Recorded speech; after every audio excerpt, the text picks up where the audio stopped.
आज मेरा दिल ज्यादा ही बेचैन हुआ, तो मैंने अनिकेत को कॉल लगा दी। मैंने पूछा कब आओगे अनिकेत, क्योंकि उसे दुबई गए काफी समय हो गया था। अनिकेत कहने लगा मुझे अभी छुट्टी नहीं मिल रही, कुछ महीने और लग जाएंगे। उसकी बात सुनकर मैं परेशान हुई थी। मैंने कहा आखिर तुम हिंदुस्तान आना क्यों नहीं चाहते। कहने लगा निहारिका समझने की कोशिश करो, हमारे घर के हालात तभी अच्छे हो सकते हैं जब मैं मेहनत करूंगा, और मैं इस तरह छुट्टियां ले लेकर आता रहा तो मेरी नौकरी चली जाएगी। कुछ दिन सब्र करो, मैं जल्दी ही लौट आऊंगा। अगर अपने खर्चे पर हिंदुस्तान आ भी जाऊं तो इतना पैसा लग जाएगा कि हमारा सारा बजट बिगड़ जाएगा। कंपनी की तरफ से छुट्टियां मिलेगी और वही मुझे हिंदुस्तान भेजने का खर्चा भी उठाएंगे, मेरी छुट्टियां के पैसे भी नहीं काटेंगे। अनिकेत मुझे अपनी परेशानी बता रहा था। मेरा दिल उदास हो गया, लेकिन मैं फिर भी जिद करने लगी, कोई बात नहीं, अपना पैसा लगाकर और छुट्टियां लेकर आ जाओ।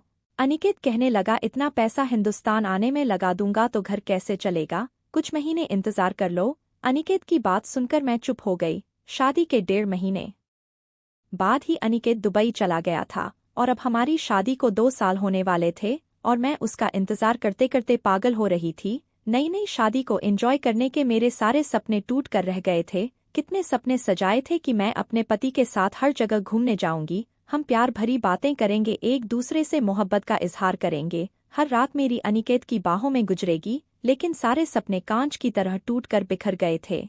अनिकेत भी दुबई से अपनी बेताबियां बेकरारियां बताता रहता था, हर बार यही बात करता कि अब मैं नहीं रह सकता, बस जल्दी ही हिंदुस्तान आ जाऊंगा। तो मुझे भी उम्मीद होने लगती थी कि जल्दी ही अनिकेत वापस हिंदुस्तान लौट आएगा। मगर इंतजार करते करते 2 साल का समय गुजर गया था और अनिकेत अभी तक वापस नहीं आया था।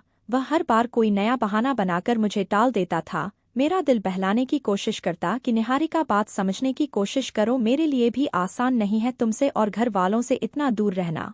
मगर प्रदेश में रहने वालों के लिए कमाई करना आसान काम नहीं होता, मालिकों की बात मानना पड़ती है। अगर उनकी बात न मानी जाए तो वह नौकरी से निकालने में देरी नहीं लगाते। तुम्हें तो पता है आजकल कितनी बेरोजगारी फैली हुई है, उन्हें वर्कर्स की कोई कमी नहीं है। मुझे निकाल देंगे तो उन्हें कोई दूसरा वर्कर मिल जाएगा, लेकिन मेरी तो नौकरी चली जाएगी। तुम मैं खुद ही सोचो, फिर हमारा घर कैसे चलेगा, जब छुट्टी ना मिले तो कैसे आऊं। मैं तो शादी के बाद से अनिकेत से अलग ही रह रही थी, जैसे तैसे अपने दिल को समझाकर समय काट रही थी। जैसे जैसे समय गुजर रहा था मेरे लिए अपने पति के बगैर रहना और भी ज्यादा मुश्किल होता जा रहा था। हालांकि मेरी और अनिकेत की अरेंज मैरिज हुई थी, लेकिन फिर भी मेरे सारे जज्बात मेरे पति अनिकेत के लिए ही थे और 1.5 महीने में जो प्यार अनिकेत ने मुझे दिया था, मैं तो उसकी मोहब्बत की दीवानी हो चुकी थी। उसके बिना एक पल भी रहने का सोच भी नहीं सकती थी। लेकिन अनिकेत 1.5 महीने बाद ही यह कहकर चला गया कि मैं जल्दी ही लौट आऊंगा और हम अपना एक अलग आशियाना बनाएंगे। ससुराल वालों की सेवा कर करके अब मेरा दिल भर चुका था। अगर दिल अंदर से खुश हो तो ससुराल की सेवा करने में भी मजा आता है, लेकिन ना पति मेरे साथ था और ना ही उसकी मोहब्बत में बेकार में उनकी सेवा कर करके नौकरानी बनी बैठी थी। कभी कभी अपनी माँ के घर जाकर अपने माँ बाप से भी लड़ जाती है कि यह कैसी शादी है जिसमें पति साथ ही नहीं रहना चाहता, उसे बस कमाने की चिंता है, पत्नी की परवाह नहीं कि वह कैसे रह रही है। मैं शादी के बाद मुश्किल से 1.5 महीने तक ही अनिकेत के साथ रही थी। अब तो ऐसा लगता है कि मैं अब तक कुंवारी हूँ। मेरा पति भी दूर बैठा मेरे लिए उदास होता था, लेकिन उसके उदास होने से और मेरी परवाह करने से क्या फायदा जब वह मेरे करीब ही नहीं रहता था। वह मुझसे कहता मुझे अपनी तस्वीर भेज दिया करो, तुम्हें देखकर अपनी थकान उतार लेता हूँ। कभी वीडियो कॉल करता, मैं अनिकेत को देखकर रोने लगती तो वो मुझे तसल्ली देने लगता, कहता कि कोशिश करता हूँ अगले हफ्ते तक छुट्टी मिल जाए तो मैं घर आ जाऊंगा, तुम ज्यादा परेशान मत हो। अनिकेत मुझे एक नई उम्मीद दिलाकर अगले हफ्ते तक फिर से मेरा दिल तोड़ देता था, यह कहकर कि छुट्टी नहीं मिल रही। अनिकेत के जाने के बाद मैं खुद को सजाना संवारना छोड़ दिया था, लेकिन अनिकेत को मेरी उदासी की परवाह थी। जब भी फोन वीडियो कॉल करता मेरे खराब हुलिये को देखकर उसका दिल भी उदास होता। कहता निहारिका यह क्या हालत बना रखी है तुमने, ऐसा लगता है बरसों की बीमार हो, खुद को सजाया बनाया करो, अपनी नई नई तस्वीर बनाकर मेरे पास भेजा करो। उसकी फरमाइश पर मैं अब खुद को थोड़ा बहुत सजाने संवारने लगी थी, तैयार होने लगी और अच्छी अच्छी तस्वीर खींचकर अनिकेत के पास भेजने लगी थी। अनिकेत मेरी तस्वीर देखकर मेरा दीवाना हो जाता था, तारीफ करने लगता तो मैं शर्मा जाती। मैं तो वैसे भी अपनी तारीफ की बड़ी ही शौकीन थी। खूबसूरत भी बहुत थी और बचपन से ही मुझे अपनी तारीफें सुनने का बड़ा शौक रहा था।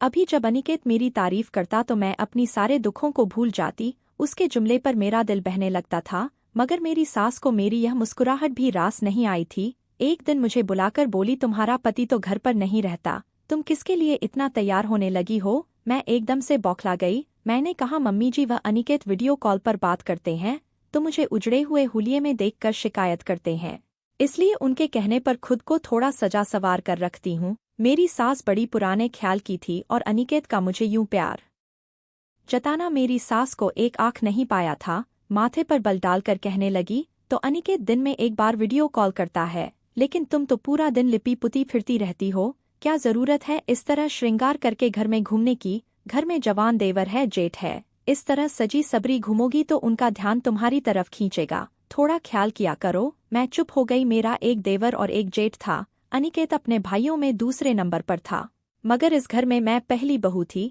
मेरे जेठ ने अभी तक शादी नहीं की थी। सास ने बताया कि वह औरतों से बहुत नफरत करता है। उसकी मंगनी हुई थी, मगर उसने शादी से कुछ समय पहले ही अपनी मंगेतर से मंगनी तोड़ दी थी। मुझे यह बात अजीब लगी थी, मगर मैंने ज्यादा ध्यान नहीं दिया था। मेरे अपनी समस्याएं क्या कम थी जो मैं दूसरों के मामलों में टांग अड़ती। पति पास नहीं था और सास की पाबंदियां दिन ब दिन बढ़ती जा रही थी। जब से सास ने तैयार होने से रोका था, मेरा मूड अब और भी खराब रहने लगा था। अब अनिकेत की कॉल आती तो मैं रो पड़ती कि अब तो तुम्हारी माँ ने मेरे तैयार होने और सजने संवरने पर भी पाबंदी लगा दी है। यह सुनकर अनिकेत भी मुझे समझाने लगा। बोला, तो कोई बात नहीं माँ, ठीक कहती है, तुम मेरी पत्नी हो, मेरी मौजूदगी में तैयार रहो तो ज्यादा अच्छी बात है। घर में मेरे जवान भाई हैं, अगर तुम्हें इस तरह सजा संवरा देखेंगे तो अच्छा नहीं लगता। तुम ऐसा करो, मैं रात को वीडियो कॉल करता हूँ, रात को ही खुद को तैयार रखा करो और सुबह सादा से हुलिये में घर में रहा करो। अनिकेत की सोच पर भी मुझे दुख हुआ था, उसे भी मुझ पर विश्वास नहीं था। मैं हल्का फुल्का मेकअप भी करती तो मेरी सास मुझे टोकने लगी थी। मैं बहुत खूबसूरत लड़की थी, मेकअप करती तो और भी ज्यादा निखर जाती थी। और यह सच भी था, मेरे देवर और मेरे जेठ की नज़र मेरी तरफ उठी ही जाती थी। और मेरी सास को भी यह डर था कि कहीं पति के गैर मौजूदगी में मैं बहक ना जाऊं, क्योंकि मैं भी जवान लड़की थी, नई नई शादी हुई थी। एक नेचुरल से इच्छा होती है शादी के बाद लड़की का अपने पति के साथ रहना, और जब पति पत्नी की इच्छाओं को पूरा न कर पाए तो पत्नी इधर उधर बहक सकती है। और शायद यही डर मेरी सास को बैठा हुआ था। मैं फैंसी साड़ी पहनती तो मेरी सास मुझे फौरन रोक देती, कहती है, इस तरह की साड़ी पहनने की क्या तुक है, फुल ब्लाउज पहना करो, सर पर पल्लू डाला करो, और कोई जरूरत नहीं है इतना फुल मेकअप करने की। घर में जवान लड़के रहते हैं और तुम्हें बिल्कुल भी परवाह नहीं है। तुम्हारी लापरवाही तुम्हें एक दिन नुकसान में डाल देगी। तुम्हारी शादी हो गई है तो यह मतलब नहीं कि तुम जो मर्जी चाहे करती फिरो। शादीशुदा लड़की को भी सावधान रहना चाहिए। शादी का मतलब यह नहीं होता कि लापरवाही से रहना शुरू कर दो। मैं परेशान हो जाती थी। मुझे तो शादी से पहले ही सज धज का रहने का शौक था। मैं खूबसूरत थी, खुद को बना सवार कर रखती थी। अब शादी के बाद सास मना करने लगी, पति को शिकायत लगाती है तो वह भी कहते कि मम्मी जी ठीक रहती हैं। तो मैं अनिकेत को कहती कि मुझे मायके में रहने की अनुमति दे दो ताकि मैं खुलकर जी तो सकूं। लेकिन अनिकेत इस बात पर भी राजी नहीं होता था। कहता, मेरे खानदान वाले उल्टे मिजाज के लोग हैं, अगर तुम मायके में जाकर बैठ गई तो वह और भी बातें बनाएंगे कि पति प्रदेश में पड़ा है और पत्नी मायके में जाकर अय्याशियां कर रही है। तुम मेरी पत्नी हो और मेरे घर पर मेरी माँ के साथ रहो, मेरी माँ का ध्यान रखो। मैं तो अब बोर सी हो गई थी, अजीब रूखी फीकी सी किसी जिंदगी गुजार रही थी। अजीब से लोग थे, ना उल्टे लिए जाते थे ना सीधे। सच सवरकर मैं थोड़ा बहलने की कोशिश करती तो मेरी सास को पसंद न था। मायके जाने की बात करती तो अनिकेत को पसंद नहीं था। मैं बिल्कुल कैद होकर रह गई थी। मुझे यह सब बुरा लगता था। पति से मोहब्बत तो थी क्योंकि वह था ही मोहब्बत करने लायक, बेहद खूबसूरत हैंडसम नौजवान लड़का था, मगर उसके घर वालों से मुझे बहुत उलझन होती थी। सादा से हुलिये में और फीके फीके रंग के कपड़े पहनकर मैं समय से पहले अपने आप को बूढ़ा समझने लगी थी। मुझे लगता है कि मेरी सास बेकार में ही मुझ पर पाबंदियां लगाती हैं, क्योंकि मेरा जेठ तो औरतों में दिलचस्पी ही नहीं रखता था, अपनी मंगेतर को भी तलाक दे चुका था। मेरी सास ने बताया कि वह लड़की बहुत ही खूबसूरत थी। पता नहीं मेरे जेठ को ही लड़कियों से क्या चिढ़ थी कि मंगनी के 1 महीने बाद ही रिश्ता तोड़ लिया और दोबारा शादी नहीं की थी। मेरा देवर भी बहुत ही सादा मिजाज का लड़का था, बस अपने आप में रहने वाला। सुबह घर से निकलता तो रात को ही वापस आता था और फिर ज्यादातर अपने कमरे में ही रहता था।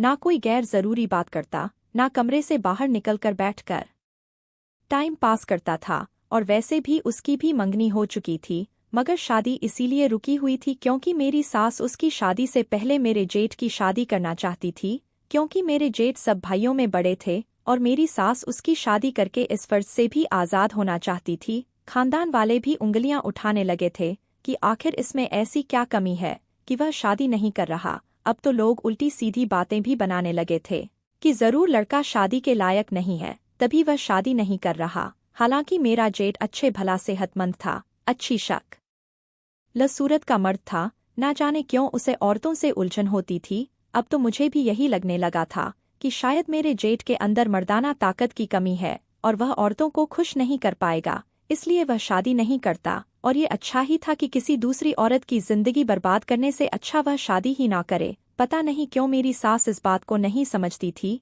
और उसके पीछे पड़ी रहती है कि शादी कर लो, अच्छा कमाता था। पहले मेरे पति के साथ दुबई में ही रहता था, मगर अब हिंदुस्तान आकर रहने लगा था। मैं अनिकेत को हर बार उसके बड़े भाई की मिसाल देती कि वह तो गैर शादीशुदा है, फिर भी घर पर रहता है। अनिकेत, आपको चाहिए था कि शादी के बाद हिंदुस्तान में ही कोई नौकरी तलाश कर लेते। अजीब इंसान था अनिकेत भी। पत्नी को घर पर अकेला छोड़कर वहां मेहनत मजदूरी कर रहा था और मैं यहाँ हर वक्त अपना दिल जलाती रहती थी। अनिकेत को कोई परवाह ही नहीं होती थी। मैं जब ज्यादा ही परेशान हो जाती है तो मैं कहती, अनिकेत बस अब वापस आ जाओ, मेरा सब्र जवाब देने लगा है। मेरे लड़ने पर वह मुझे फिर समझाने बैठ जाता कि थोड़ा सब्र और कर लो निहारिका, बस थोड़े से पैसे जमा कर लूँ ताकि मैं हिंदुस्तान आकर कोई छोटा मोटा सा काम शुरू कर सकूं और हमें फ्यूचर में कोई परेशानी ना हो। मुझे भी यह तन्हाई काट खाने को दौड़ती है। तुम्हारी याद आती है तो रातों को नींद नहीं आती, लेकिन मैं दिल को समझा लेता हूँ कि बस कुछ ही दिन की दूरी है, फिर हम कभी जुदा नहीं होंगे। मेरे ससुराल का सिस्टम भी बड़ा ही अलग था। मेरा देवर भी कमाता और अपना खर्चा खुद करता और बाकी बची हुई अपनी सेविंग कर लेते थे। मेरा जेठ जो कमाता उससे घर के खर्चे चलते थे, लेकिन अनिकेत जो भी पैसे कमाता और वह सब अपने माँ बाप को भेज देता, यह कहकर कि जब हिंदुस्तान आऊंगा तो कोई अपना काम शुरू करूंगा। लेकिन मुझे यह ठीक नहीं लगता था। अनिकेत को चाहिए था कि वह अपना पैसा अपने पास सेव करता, क्योंकि घर में पैसे की कोई कमी नहीं थी। मेरा जेठ अच्छे भले पैसे कमा रहा था और घर के खर्च भी हो रहे थे, फिर भला सारा पैसा अपने माँ बाप के हाथ में देने की क्या तुक थी। अनिकेत को मैं कई बार दबे शब्दों में कह भी चुकी थी कि आप सारा पैसा मेरे अकाउंट में भेज दिया करें, और मेरी बात सुनते ही अनिकेत भड़क उठा था। कहने लगा, तुम अभी से तेरा मेरा करने लगी हो, मैं अपने माँ बाप से अलग नहीं हूँ। अनिकेत की इस बात पर मैं खामोश हो जाती। खैर, सास के मना करने पर मैंने सजन संवरना छोड़ दिया था, लेकिन मैं अपने जज्बातों का क्या करती। जब भी रात को सोने के लिए लेटती थी तो मुझे अनिकेत की बहुत याद आती। मेरे जज्बात बहकने लगते तो मैं तकिया अपने सीने से दबोच लेती, अनिकेत की बाहों में सामने के लिए तड़पने लगती। तंग आकर मैं बाथरूम में नहाने चली जाती और जब कपड़े उतारती तो अपना बदन देखकर मैं और भी ज्यादा बहकने लगती थी।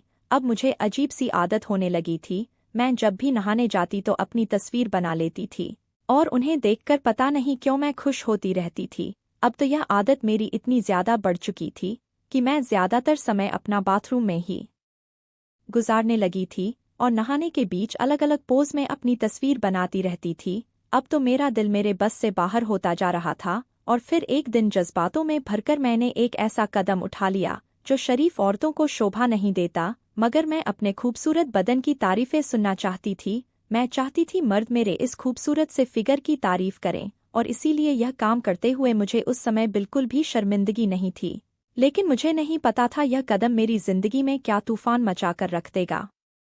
मेरी सास हर वक्त मेरे ऊपर निगाह रखती थी। मैं ज्यादातर कमरे में बंद रहती या बाथरूम में ज्यादा समय गुजारती, तब भी मेरी सास को खटकने लगा था। वह अक्सर मुझसे सवाल करने लगती और मुझे देखकर उनके चेहरे के हाव भाव अलग हो जाते। एक दिन मेरा मोबाइल खराब हो गया तो मैं एकदम से घबरा गई। मोबाइल के बिना तो मेरा गुजारा ही नहीं था। अपनी तस्वीर बनाने का जो मुझे नया नया शौक हुआ था, वह शौक मुझ पर कुछ ज्यादा ही हावी हो चुका था और उसके बिना मैं एक दिन भी रह नहीं सकती थी। मोबाइल ठीक करवाने के लिए दुकान पर देना पड़ता और मेरे मोबाइल में तो मेरी ऐसी ऐसी तस्वीर थी, अगर कोई देख लेता तो मैं बदनाम हो जाती। अनिकेत का मेरी सास के नंबर पर फोन आया तो मैंने अनिकेत को मोबाइल खराब होने का बताया। अनिकेत बोला, तुम चिंता मत करो बड़े भैया, वैसे भी घर के सब मोबाइल अपने दोस्त की दुकान पर जाकर खुद ही ठीक कर लेते हैं।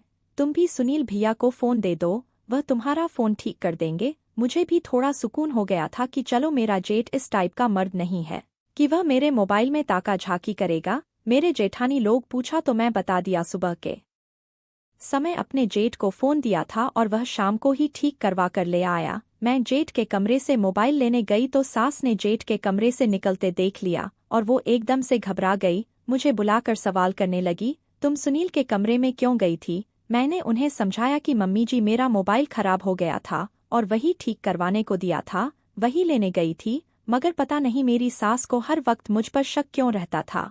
मेरी सास मुझे समझाने लगी कि लड़कियां शादी के बाद पति के बगैर भी गुजारा कर लेती है। घर को चलाने के लिए पति परदेश में जाकर पैसे कमाते हैं तो वह लड़कियां अपनी ससुराल में रहकर ही अपने पति का इंतजार करती हैं और खुद को अपने पति के लिए संभाल कर रखती हैं, अपनी इज्जत को महफूज रखती हैं।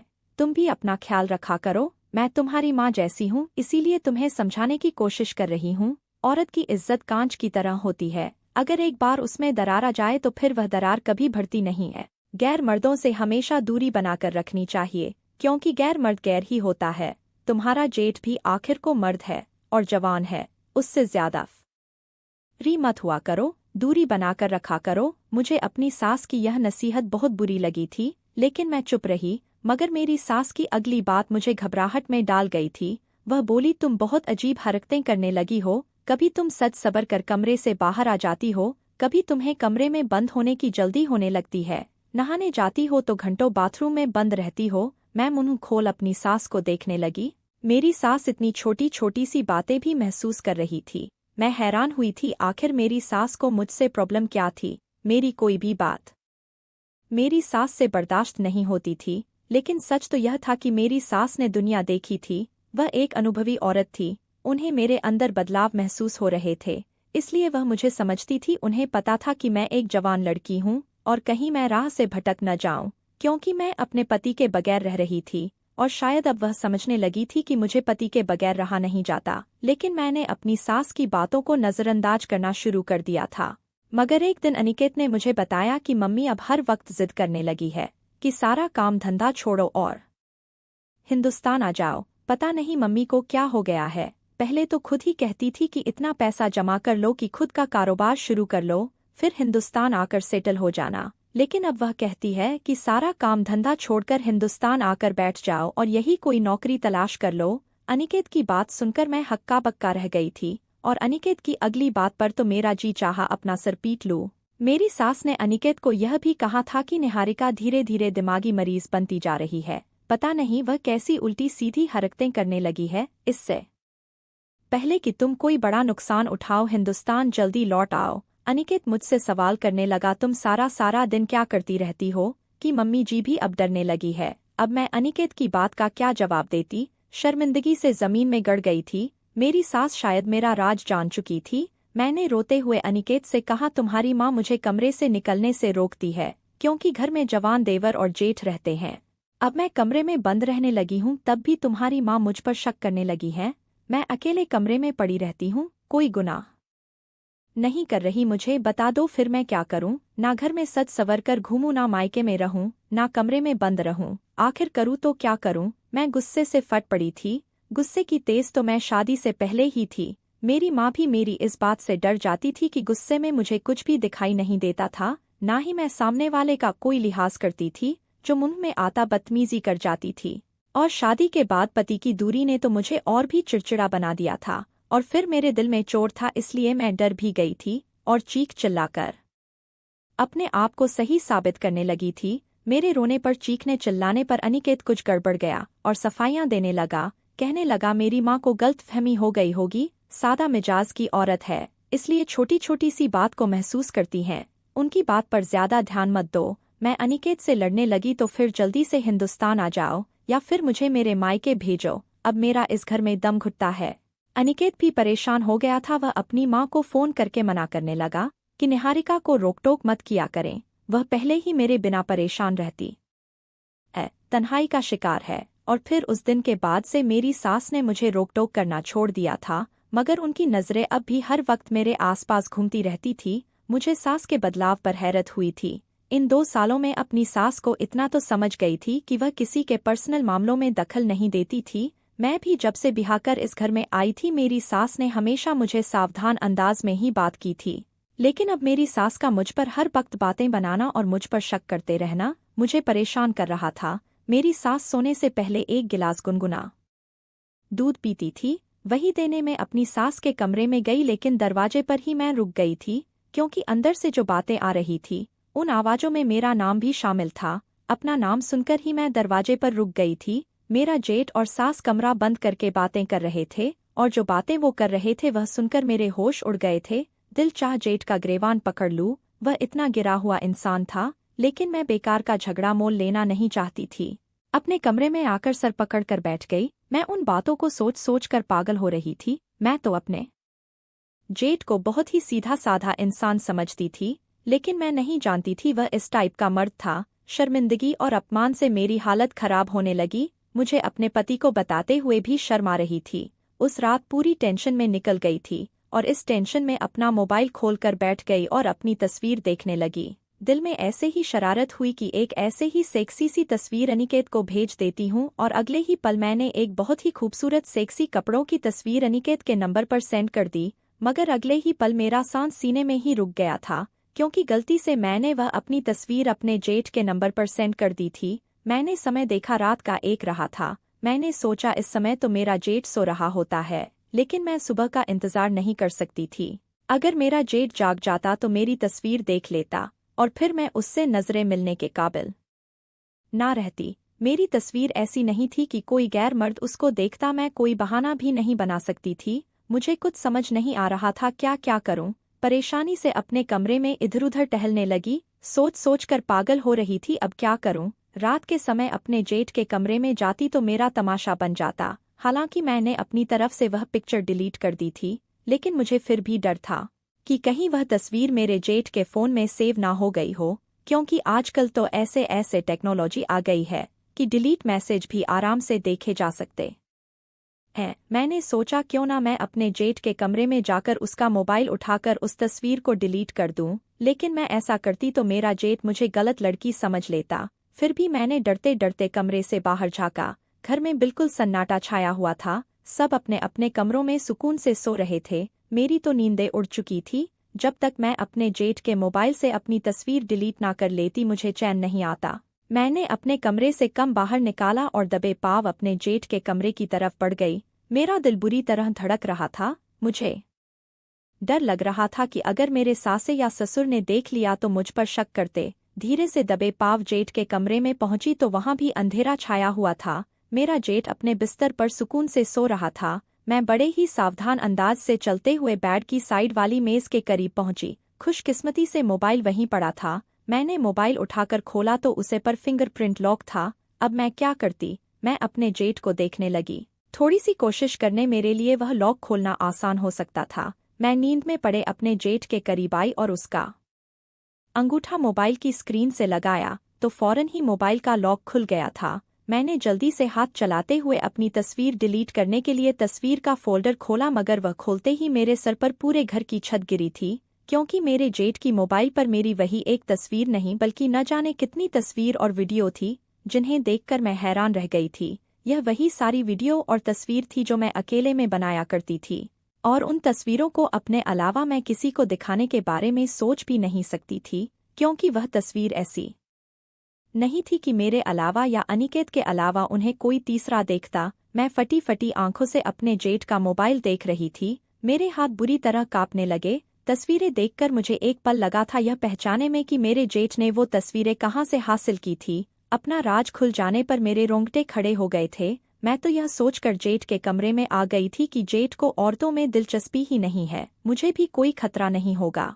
मगर यहाँ तो मेरे जेठ का मोबाइल मेरी अश्लील तस्वीरों से भरा पड़ा था। मेरे जेठ की जो हकीकत मुझ पर खुल रही थी, मुझे बहुत बड़ा झटका लगा था।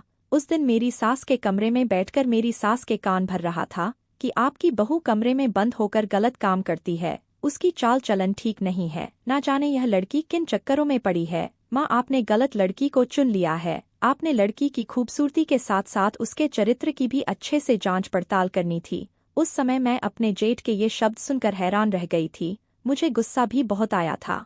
मैं समझ नहीं पा रही थी मेरा जेठ मेरे बारे में ऐसी बातें क्यों कर रहा था, क्योंकि उस समय मुझे नहीं पता था कि मेरा जेठ मेरे बंद कमरे और बाथरूम की सारी हकीकत जान चुका था। लेकिन अब उसके मोबाइल में अपनी तस्वीरें देखकर मैं सब जान चुकी थी कि वह मेरे बारे में सब कुछ जानता है। मेरा दिल अब डर से कांपने लगा था। अभी मैं वह सारी तस्वीर डिलीट करना ही चाह रही थी कि मेरा जेठ नींद से जाग गया। मुझे अपने कमरे में देखकर हैरान हुआ। मेरे हाथ में अपना मोबाइल देखा तो झपटकर उसने मोबाइल मेरे हाथ से ले लिया।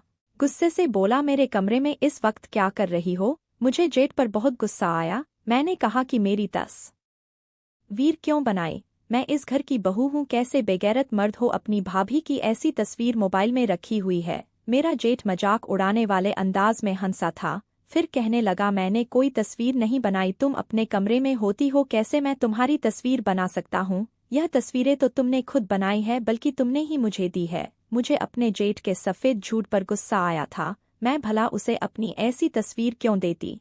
मैंने कहा, देखो अच्छा, जैसे भी हुआ जो भी हुआ, अब ऐसा करो, यह सारी तस्वीरें अपने मोबाइल से डिलीट कर दो, वरना मैं सबको बता दूंगी। लेकिन मेरे जेठ ने बड़े लापरवाह से अंदाज से टेबल पर रखे गिलास में पानी डाला और घुट-घुट कर पीने लगा। मुझे उसके इस अंदाज पर गुस्सा आया था। मैंने कहा, तुम्हें सुनाई नहीं देता? अभी के अभी मेरे सामने सारी तस्वीरें डिलीट करो। लेकिन मेरे जेठ ने जो कहा मैं हैरान रह गई थी। कहने लगा, मैं यह तस्वीरें डिलीट नहीं करूंगा। फिर उसने मुझे एक ऐसी बात बताई कि मैं नज़र चुरा गई थी। बोला, तुम भी जानती हो कि यह तस्वीर मैंने कहाँ से ली है, और मैं तुम्हारे पति को यह सब कुछ बता दूंगा, उसे बताऊंगा तुम एक गलत औरत हो, तुम हमारे घर में रहने के लायक नहीं हो। वो मुझे धमकाने लगा और आराम से अपने बेड पर तकिए से टेक लगाकर बैठ चुका था। यह सारी तस्वीर मेरे मोबाइल में सेव रहेंगी। मैंने उसको धमकाने के लिए कहा कि मुझे कोई परवाह नहीं है, मेरा पति सब सच जानता है कि यह तस्वीर मैंने अपने मोबाइल में बनाई थी और किसी भी गैर मर्द से मेरे संबंध नहीं है। मेरे इस बहाने पर मेरा जेठ मेरी तरफ देखकर हंसा था। लेकिन यह तस्वीरें मेरे पास कैसे पहुंची? अब तुम झूठ नहीं बोल सकती। उसने अपना मोबाइल दिखाया। मेरा मोबाइल ठीक करते हुए मेरे जेठ ने वह तस्वीर हासिल की थी। यह देखकर मेरा पति भी यकीन ना करता। मेरी सास तो पहले भी मुझे गलत समझती थी। मैं रोने लगी, अपने जेठ को की विनती करने लगी कि मेरी तस्वीर डिलीट कर दो, बदले में जो मांगोगे मैं तुम्हें दूंगी। वह बोला, मुझे कुछ नहीं चाहिए, मेरे कमरे से अभी के अभी निकलो। मेरे जेठ ने मुझे धक्के देकर कमरे से निकाल दिया। मैं रोने लगी थी।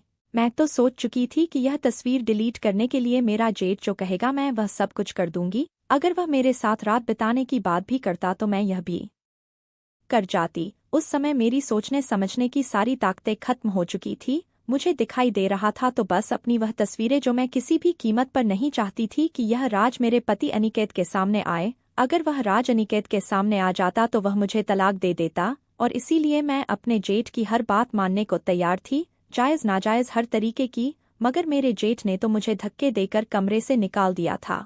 उसे वाकई औरतों में दिलचस्पी नहीं थी। अगर ऐसा होता तो वह यह खूबसूरत मौका हाथ से जाने नहीं देता। मैं कमरे में आकर रोती रही। अब मेरा जेठ सावधान हो चुका था। मुझे तस्वीरें दोबारा डिलीट करने का मौका नहीं मिला। हालांकि मैंने कई बार कोशिश की कि उसका मोबाइल लेकर मैं तस्वीरें डिलीट कर दूं, लेकिन मेरा जेठ ये मौका मुझे देता ही नहीं था। मैं हर वक्त अपने जेठ के आगे पीछे घूमने लगी, उसकी विनती करती कि मेरी तस्वीरें डिलीट कर दो, मगर हर बार वह मुझे मना कर देता और गुस्से से मुझे अपने कमरे से निकाल देता। अनिकेत की कॉल आती है तो मैं गायब दिमागी से रहती। वह मुझे बार बार पूछता कि आखिर तुम्हें हुआ क्या है। मैं उसे क्या जवाब देती? एक दिन मैंने सोचा मुझे अनिकेत को सच बता देना चाहिए, ऐसे में कब तक डर डर कर जीती रहूंगी। सच्चाई अनिकेत के सामने आने ही थी, आज नहीं तो कल। अगर मैं ना बताती हूँ तो मेरा जेठ अनिकेत को सब कुछ बता देता। इससे पहले मुझे अपने तरीके से यह सच्चाई अनिकेत को ही बता देनी चाहिए। मैंने डरते हुए अनिकेत को बताया कि अनिकेत, मैंने अपने मोबाइल में कुछ तस्वीर बनाई थी। मेरी इस बात पर अनिकेत हंसा था।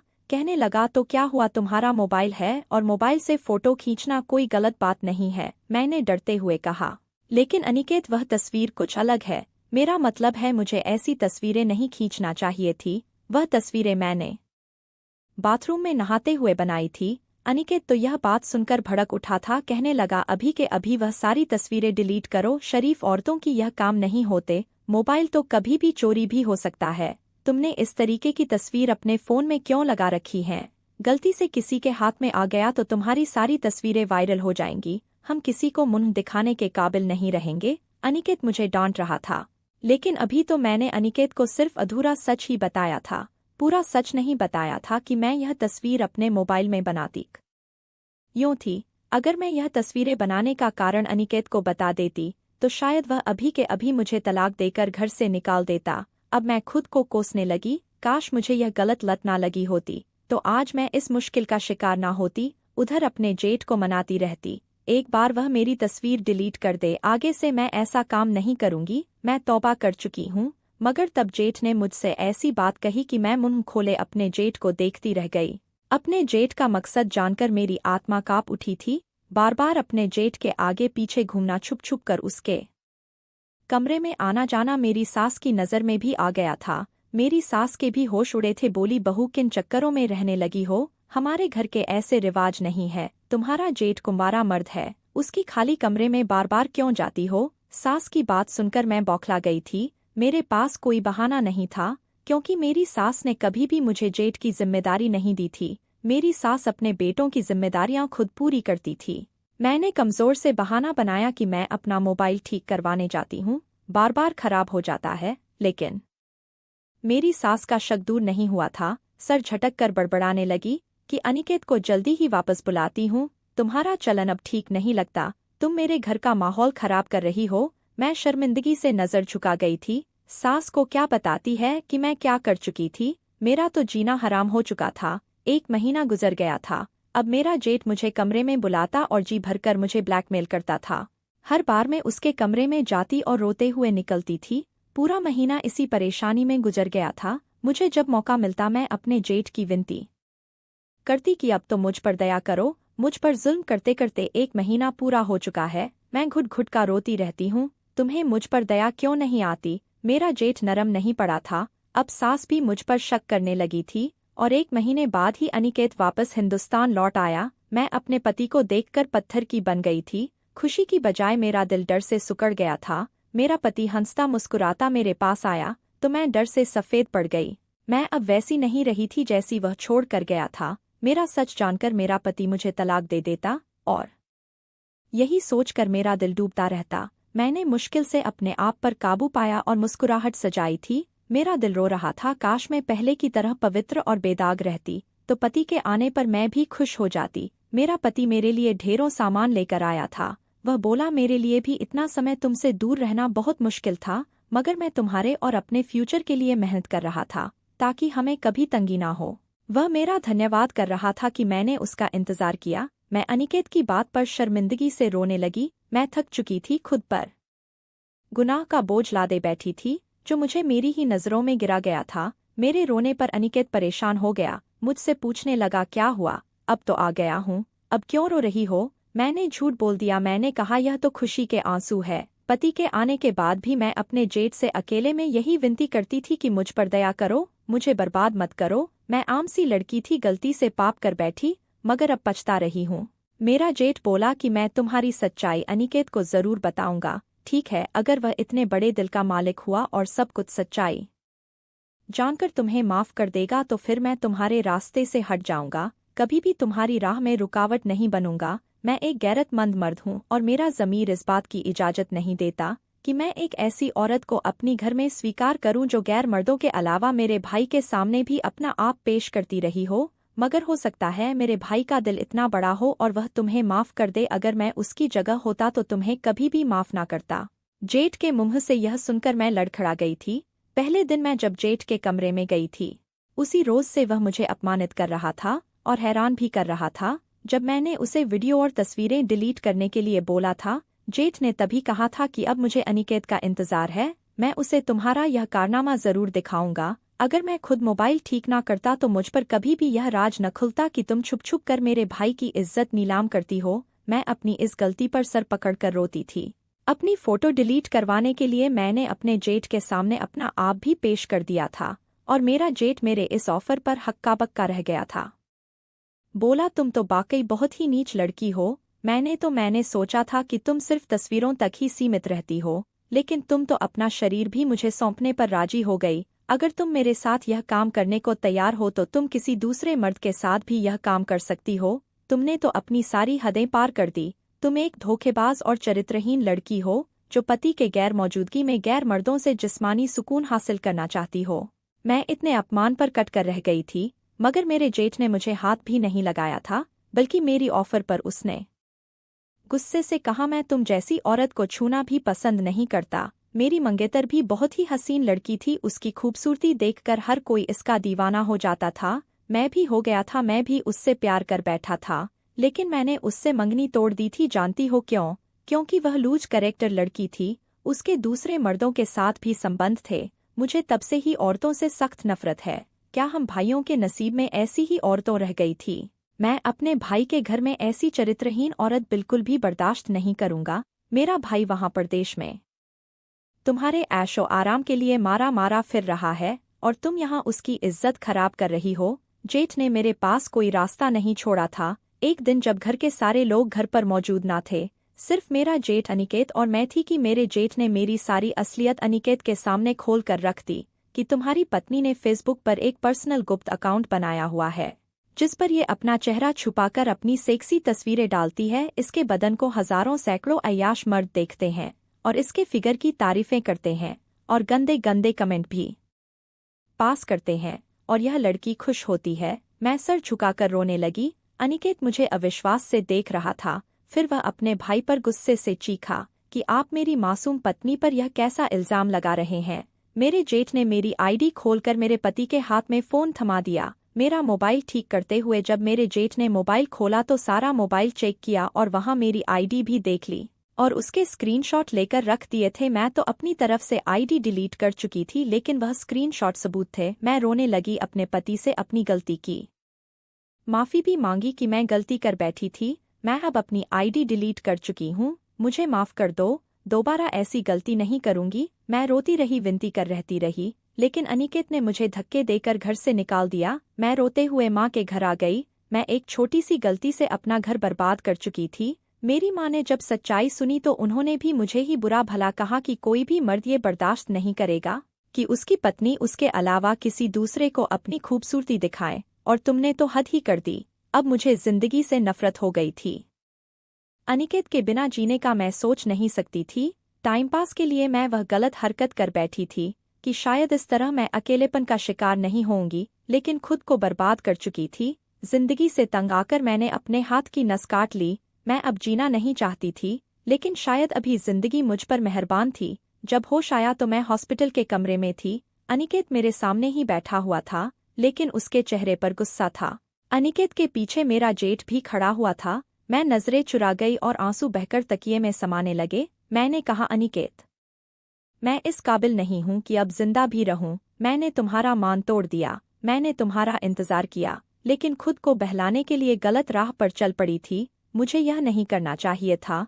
तुम्हारा फैसला अपनी जगह ठीक है। मुझ जैसी औरत को तुम्हें अपनी जिंदगी में नहीं रखना चाहिए। अनिकेत ने मेरा हाथ थाम लिया, कहने लगा, तुम अपनी मोहब्बत और अपनी इज्जत मेरे दिल में कम कर चुकी हो, लेकिन फिर भी सुनील भैया के समझाने पर मैं तुम्हें एक मौका देना चाहता हूँ। लेकिन याद रखना, आगे अगर जरा सी भी कोई गलती मेरी नज़र में आई, वह दिन मेरी जिंदगी में तुम्हारा आखिरी दिन होगा। अनिकेत के इतने बड़े दिल पर मेहरान हो गई थी। उसने मुझे माफ कर दिया था, मुझे एक मौका दिया था। अनिकेत बाहर चला गया, लेकिन मेरा जेठ कमरे से बाहर नहीं गया था। वह मेरे बेड के पास आया, कहने लगा, निहारिका, मैंने अनिकेत को सिर्फ तुम्हारी तस्वीर, तुम्हारी आईडी के बारे में बताया था। अनिकेत को यह नहीं बताया कि तुम अपनी तस्वीरों को डिलीट करवाने के चक्कर में अपना आप मेरे सामने पेश कर चुकी थी। अगर यह सच्चाई मैं अनिकेत को बता देता तो शायद अनिकेत तुम्हें कभी ना अपनाता, लेकिन मैंने सच्चाई अनिकेत को नहीं बताई है। उम्मीद करता हूँ कि तुम फ्यूचर में कभी ऐसी गलती नहीं करोगी। तुम्हारी सच्चाई मैंने इसलिए अनिकेत को नहीं बताई क्योंकि आज तक तुमने जो भी किया सिर्फ तस्वीरें तक सीमित थी। इसके अलावा तुमने कभी किसी गैर मर्द के साथ कोई भी गलत संबंध नहीं बनाए थे। पूरी जानकारी इकट्ठी करने के बाद ही मैंने यह सच्चाई अनिकेत कैसे छुपाई थी। तुम अब भी सिर्फ और सिर्फ मेरे भाई की हो।